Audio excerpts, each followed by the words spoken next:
Bienvenido a Hora de Estudio Bíblico con nuestro maestro el Dr. Lehman Strauss. Este estudio es el resultado del tiempo personal con el Señor, el ministerio pastoral y la experiencia en conferencias bíblicas del Dr. Lehman Strauss. Él nos instruye y alienta con la enseñanza de la palabra de Dios. Ahora, el Dr. Strauss. Saludos amigos míos y muchas gracias por sintonizar otra vez Hora de Estudio Bíblico. Abran sus Biblias por favor en la epístola de Pablo a los Romanos, capítulo 3. Esta es una epístola fundamental para la fe cristiana y está puesta en primer lugar entre las epístolas del Nuevo Testamento.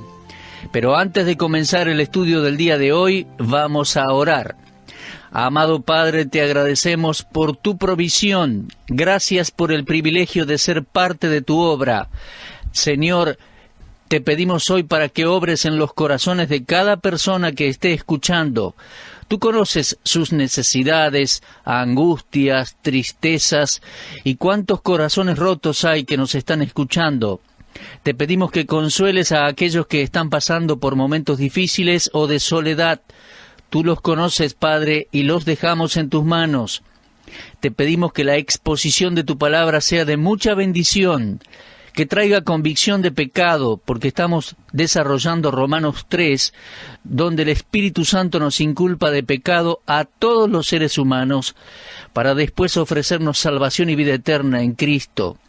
A propósito, si alguno que está escuchando aún no conoce a Cristo como Salvador, hoy pueda entender su necesidad y recibirle como Salvador. Te pedimos todo esto en el nombre de nuestro Señor Jesucristo. Amén.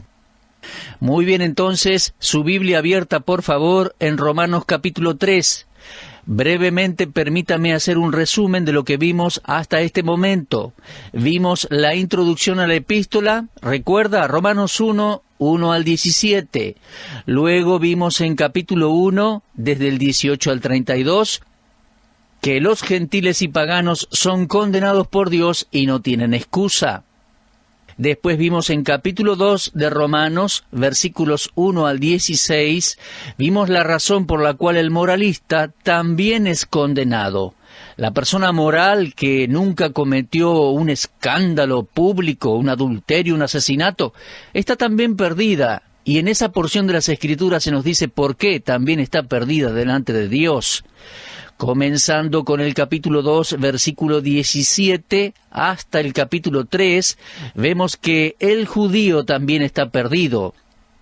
O sea, el religioso en general también lo está. Y esto abarca las tres clases de personas, el abanico étnico de la raza humana, las tres clases de personas que hay en la sociedad. El pagano condenado por sus delitos y pecados ante Dios, el moralista, que en realidad hace lo mismo, condenado delante de Dios y sin excusa, y los religiosos también. Déjeme también recordarle que Dios observa a la raza humana en tres grandes grupos: judíos, gentiles e iglesia de Dios. Eso lo encontramos en 1 Corintios 10:32, donde dice: no seáis tropiezo ni a judíos, ni a gentiles, ni a la iglesia de Dios. Así que todos nosotros estamos, cada uno en particular, en alguna de estas tres categorías. Usted o es un judío, usted es un gentil no salvo, o es un miembro de la iglesia de Cristo. Ahora, Pablo estaba tratando de mostrar, por inspiración del Espíritu Santo, por qué los judíos que todavía no nacieron de nuevo recibiendo al Salvador, los que nunca confiaron en Cristo como su Mesías, por qué están perdidos. Ante el planteo de que los judíos también son pecadores, los judíos comienzan a hacer ciertas preguntas y presentan ciertas excusas. Y el Espíritu Santo se anticipa a esos interrogantes mientras Pablo escribe la epístola. La primera pregunta es: ¿qué ventaja tiene pues el judío? ¿De qué sirve la circuncisión? Romanos 3:1. Pablo responde mucho, de muchas maneras. Primero, ciertamente les ha sido confiada la palabra de Dios. El judío tuvo y tiene una gran ventaja. tenía las Sagradas Escrituras, las cuales contenían las profecías del Mesías. Tenía una gran ventaja sobre los gentiles. Por eso deberían haber sabido. El judío no tiene excusa, no tienen que apoyarse. Luego avanzamos a la segunda pregunta, que en realidad es el segundo argumento u objeción anticipada, y la encontramos en el versículo 3. Dice, pues ¿qué? Si alguno de ellos han sido incrédulos, ¿su incredulidad habrá hecho nula la fidelidad de Dios? Si algunos judíos dejaban de ser fieles o no creían, ¿Dios también dejaría de serlo? Entonces el Espíritu Santo aquí anticipa esa pregunta, que seguro provenía de los que se les había confiado la palabra de Dios. Y ellos se jactaban de poseer las Escrituras, pero se rehusaban a obedecerlas y ceder a sus demandas. Ahora, la actitud de estos individuos no era de incredulidad, sino de falta de fe. Existe una diferencia, ¿lo entiende? Hay una fe que es intelectual. La gente va a creer intelectualmente en la Biblia. Intelectualmente hablando, creen los hechos y evidencias concernientes a la persona de Cristo, pero no reciben en sus corazones lo que la Biblia enseña. Entonces, esa actitud muestra falta de fe. Cedían en lo intelectual respecto a lo que los oráculos divinos dicen, pero no cambiaban su manera de vivir a la luz de esas enseñanzas. Entonces, como resultado, la pregunta, ¿rompería Dios sus promesas a Abraham porque Abraham y sus hijos no obedecieron a Dios? Ese es el argumento del versículo 3. Mire, el judío tenía privilegios, pero la diferencia entre el argumento aquí y la verdad real del asunto reside en el hecho que el Espíritu Santo está diciendo que esa posición especial de privilegio de los judíos era una posición de responsabilidad. Los judíos se dijeron para sí, somos un pueblo especial, posicionalmente hablando estamos conectados con Dios, y esa posición especial nos da un privilegio especial. No, el Espíritu Santo dice, eso no es un privilegio especial, es una posición especial, pero que trae una responsabilidad especial. Entonces, la respuesta a la segunda objeción la encontramos en el versículo 4. Pablo dice, de ninguna manera, antes bien sea Dios veraz y todo hombre mentiroso, como está escrito, para que seas justificado en tus palabras y venzas cuando fueres juzgado. De ninguna manera, dice Pablo, ¿no envió Dios al Redentor prometido? ¿No envió Dios al Mesías? Entonces, si fuéramos infiel, Dios permanece fiel. Él no va a negarse a sí mismo. El fracaso y la incredulidad de los hombres no pueden cambiar a Dios. Dios es verdadero y el hombre es mentiroso. Y la mentira del hombre no puede invalidar la verdad de Dios. El judío que no obedece el Evangelio, el judío que rechaza al Señor Jesucristo, es condenado de la misma manera que cualquier incrédulo. La cita en Romanos 3:4 proviene del Salmo 51:4, donde David da testimonio de la fidelidad de Dios, más allá de su propia infidelidad. Ahora bien, avancemos al tercer argumento o la tercera pregunta. La primera está en el versículo 1, la segunda en el versículo 3, el tercer argumento, versículo 5. Si nuestra injusticia hace resaltar la justicia de Dios, ¿qué diremos? ¿Será injusto Dios que da castigo? Hablo como hombre, dice Pablo allí. Ese es el quinto versículo y el tercer argumento. La respuesta del judío es muy astuta aquí, pero es un argumento perverso. El judío toma esta escritura, la tergiversa y hace de ella algo malo. El judío dice, si nuestra injusticia hizo resaltar la justicia de Dios, ¿acaso no es injusto Dios que nos castiga? En otras palabras, si la justicia de Dios se hace notoria por nuestro pecado, ¿puede Dios todavía culparnos por nuestro pecado? Poniéndolo en otras palabras, el judío estaba diciendo, si nuestra injusticia hace resaltar la justicia de Dios, sería injusto de parte de Dios vengarse. Ahora, la cuestión aquí es la siguiente. Si la incredulidad del hombre y su injusticia hacen resaltar la justicia de Dios, ¿cómo puede entonces Dios castigar al hombre que exalta su gloria? Aquí el Espíritu Santo hace la pregunta desde el punto de vista humano, porque Pablo dice, hablo como humano. ¿El razonamiento humano puede llegar a la conclusión de que Dios es injusto y por ende buscar que la respuesta sea, sí, Dios es injusto? Desde ya que si Dios usa la injusticia del hombre para glorificarse a sí mismo, el argumento debería ser, no debería condenar al hombre. Pero el argumento aquí es similar al del capítulo 6, el cual vamos a considerar más adelante. Pero de seguir esta objeción, una conclusión lógica, Dios sería culpable, y el hombre no podría ser declarado culpable por su propio pecado. Pero Pablo va a responder entonces a ese interrogante en el versículo 6. La idea que el pecado es parte del plan de Dios es rechazada por completo aquí. En ninguna manera, dice Pablo en el versículo 6. De otro modo, ¿cómo juzgaría Dios al mundo? Ese pensamiento solo podía provenir del corazón malvado del hombre, o la audacia del corazón humano, que hasta ataca lo que no puede comprender y ataca a la persona de Dios.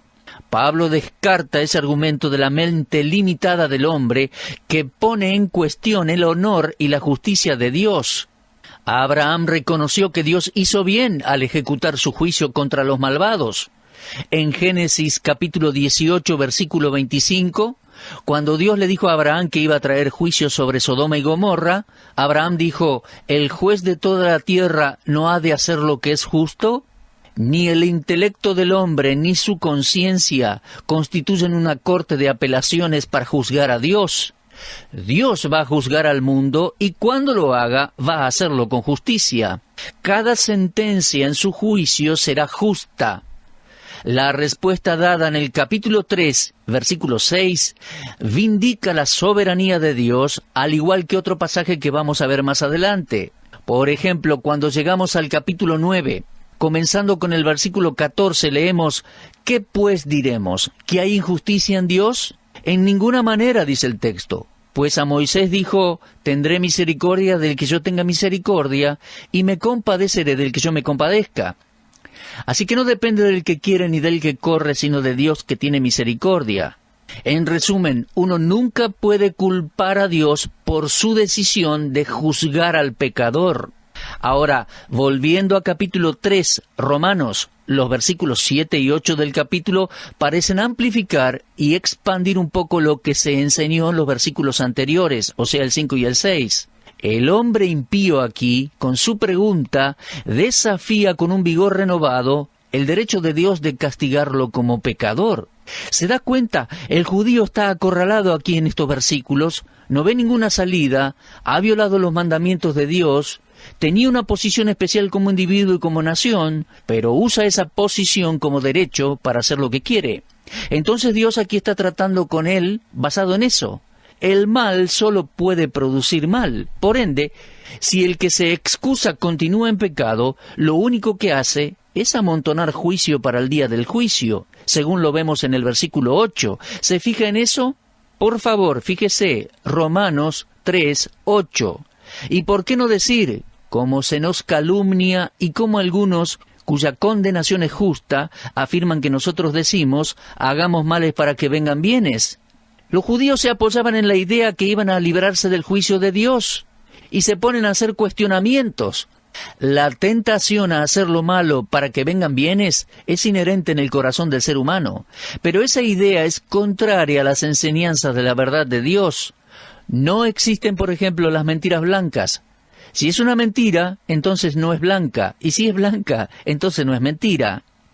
Si bien los enemigos de Pablo calumniaron y reportaron que él enseñaba este error, él lo niega. El juicio va a llegar inevitablemente a todos los que desobedezcan a la verdad. Ese es el argumento en esta sección del capítulo 3, versículos 1 al 8. Ahora veamos la próxima pregunta en el versículo 7.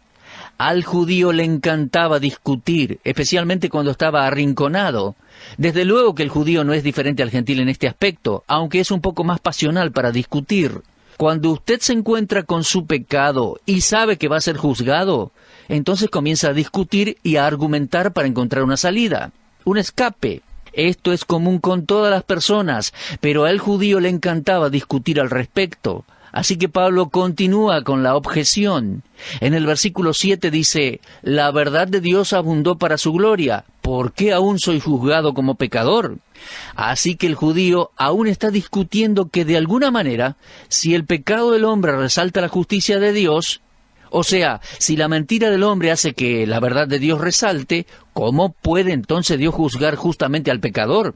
¿Lo observa? El judío está tratando de discutir que él debe librarse del juicio. Está diciendo, tiene que haber una manera de que me libre del juicio. Esto es astuto, es un razonamiento astuto, pero falso, engañoso. Es un intento de escapar del verdadero problema y sirve de refugio a pecadores. Y el judío lo era también, un pecador al igual que los gentiles.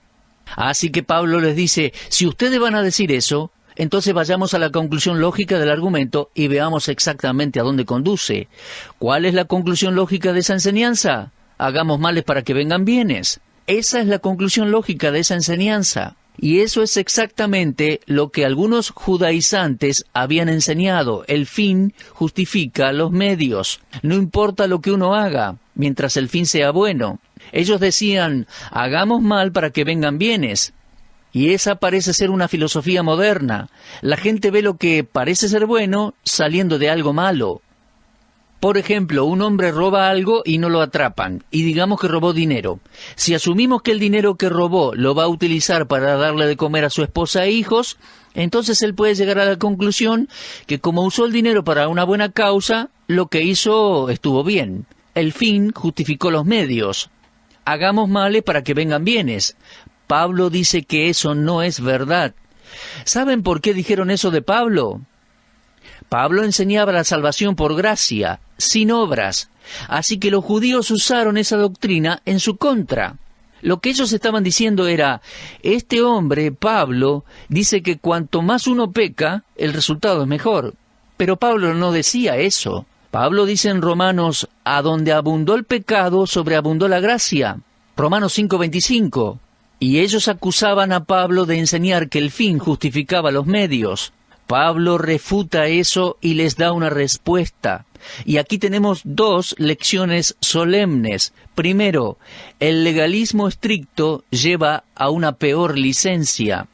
Esos mismos judíos que no aceptaban el hecho que estaban condenados y no aceptaron a Cristo como el Mesías y Salvador, dependían de su propia ley y al final decían, hagamos males para que vengan bienes. Ese es el resultado lógico de ese tipo de enseñanza. De la misma manera que los judíos confiaban en su ley, su circuncisión, su nacionalidad, de la misma manera hay algunos que nacieron en familias cristianas, intentan guardar los mandamientos, confían en su bautismo para ir al cielo. Amigo, si usted piensa de esa manera, necesita leer este pasaje y darse cuenta que no hay refugio para un pecador que trata de guardar la ley y esquivar ser acusado personalmente. No hay salvación para un pecador por medio de sacramentos. Uno no se salva tampoco por haber nacido en un hogar cristiano. No hay salvación para un pecador por medio de su familia, no importa cuán buena sea esa familia. Esa es la conclusión de este pasaje del capítulo 3, versículos 1 al 8.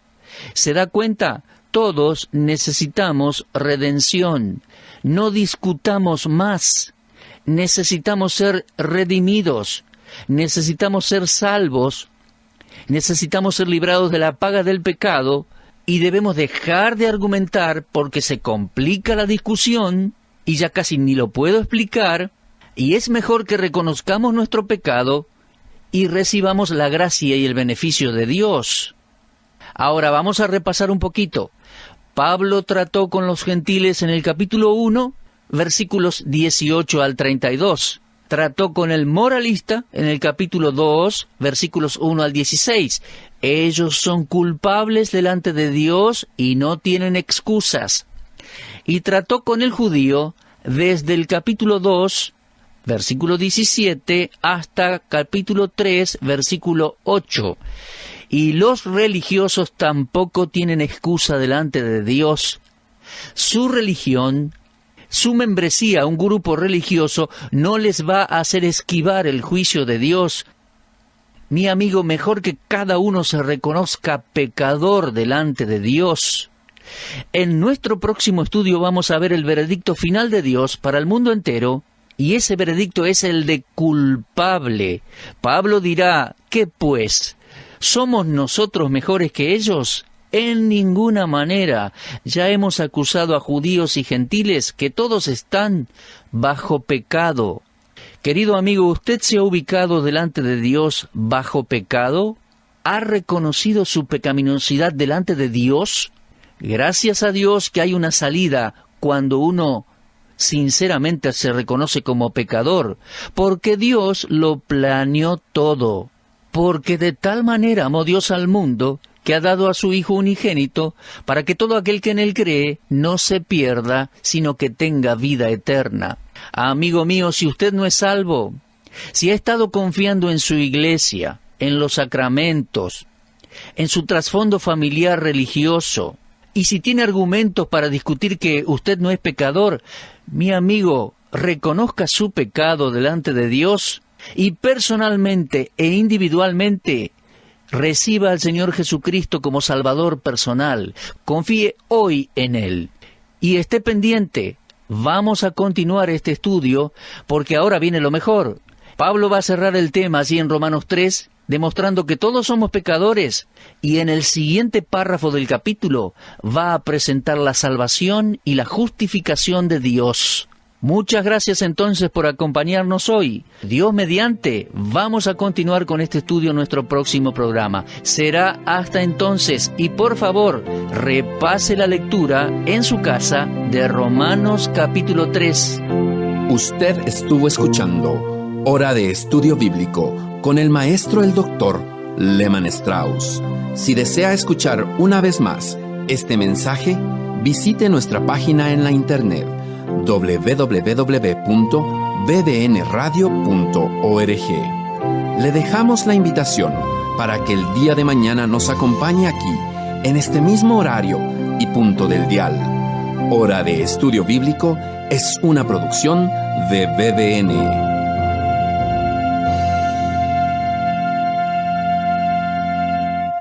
BBN, Red de Radiodifusión Bíblica, es el nombre de nuestro grupo en Facebook. Anímese y forme parte de nuestros seguidores en esta red social. Para esto ingrese a nuestro sitio oficial en internet www.bbnradio.org. Allí aparece la herramienta BBN en Facebook para convertirse en un seguidor de este ministerio. Gracias.